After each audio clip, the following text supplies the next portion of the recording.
How to turn on back tap on iPhone. To get started, first of all go ahead and open up the Settings application on your phone.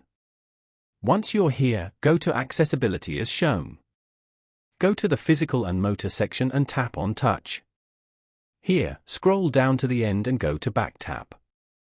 Using Back Tap, you can double or triple tap on the back of your phone to perform actions quickly.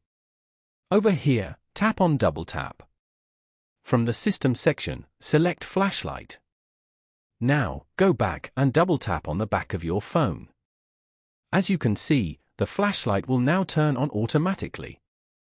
You can repeat this to open other apps or tools on your phone as well. Following these steps, you can easily turn on back tap on iPhone. Thank you for watching. Please leave a like if this tutorial helped you, or leave a comment below if you have any questions related to the video.